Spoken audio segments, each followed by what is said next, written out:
Donc Hub Africa, c'est une plateforme digitale qui a pour vocation de servir, d'être au service des entrepreneurs et des investisseurs en Afrique en leur offrant un ensemble donc d'outils. Le premier, c'est l'accès au marché en faisant en les connectant entre eux avec les B2B. C'est aussi leur donner la possibilité d'avoir des formations très pragmatiques, boîte à outils donc du type plug and play. C'est aussi des outils d'amélioration notamment et d'accès au marché, comme des outils d'intelligence économique. Et on va lancer en avant-première sur l'Afrique des outils sur le digitaux, sur comment appréhender le développement durable et les gestes éco-responsables dans la TPE et la PME africaine. On fait aussi du lobbying auprès du politique, puisqu'on a été à l'initiative de l'auto-entrepreneur de la loi, et aussi on est en train de pousser pour la loi sur le crowdfunding, puisque nous pensons que pour un jeune notamment, puisque notre cœur de business c'est la PME, TPE et la start-up, il faut aujourd'hui un bon financement et un bon accompagnement. C'est pour ça qu'on demande aux entrepreneurs de sortir de l'isolement, donc d'aller dans des réseaux, dans des associations, et en parallèle de trouver des financements, donc notamment à l'amorçage. Et là, nous pensons que le gouvernement a une grande responsabilité de faciliter ces fonds, de garantir notamment ces fonds pour donner cette poussée importante à tous ces jeunes qui ont des idées et parfois pas d'argent. Et on veut aujourd'hui, par cette plateforme, rappeler que c'est l'immatériel qui fait le matériel et pas l'inverse. Donc il faut accompagner et soutenir.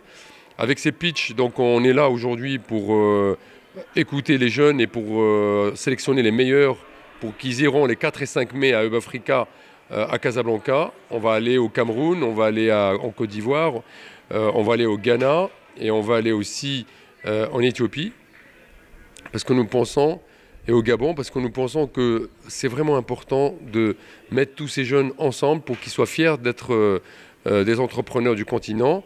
Nous n'avons pas peur de travailler avec l'Europe ou la Chine ou l'Amérique, mais ce que nous voulons, c'est connaître mieux nos forces pour mieux communiquer et mieux, je dirais, choisir nos partenaires. Et donc la triangulaire, donc nous faisons une promotion d'une triangulaire intelligente et donc une triangulaire sur ce dont nous avons besoin. Et cela nécessite effectivement une base qui est cette plateforme qui fonctionne 365 jours par an, qui est effectivement digitale. Et en parallèle, on fait des sorties physiques parce qu'il faut garder de l'humain. Et c'est ce côté blended qui fait aujourd'hui la réputation de Hub Africa. Donc traiter de choses sérieuses sans se prendre des sérieux et donner la parole aux jeunes, donner la parole aux entrepreneurs qui font aujourd'hui l'Afrique, puisque nous considérons que c'est l'entrepreneur qui va être un acteur de cette intégration. Et bien sûr, nous faisons aussi appel à ceux qui ont des projets innovants, d'aller sur notre plateforme hubafrica.co pour postuler pour notamment les catégories des meilleurs entrepreneurs que nous allons choisir pour les 4 et 5 mai. En dehors de la plateforme qui existe tout le temps en mode digital, vous organisez la 5e édition du Hub Africa. Quel sera l'impact de cette rencontre au Maroc? On va déjà, parce que 5 ans déjà, 5 ans seulement, nous allons donner la parole à tous ceux qui ont utilisé Hub Africa pour nous dire qu'est-ce que ça leur a apporté. Donc on a, comme je disais tout à l'heure, on a mis par exemple 11 projets sur la plateforme crowdfunding.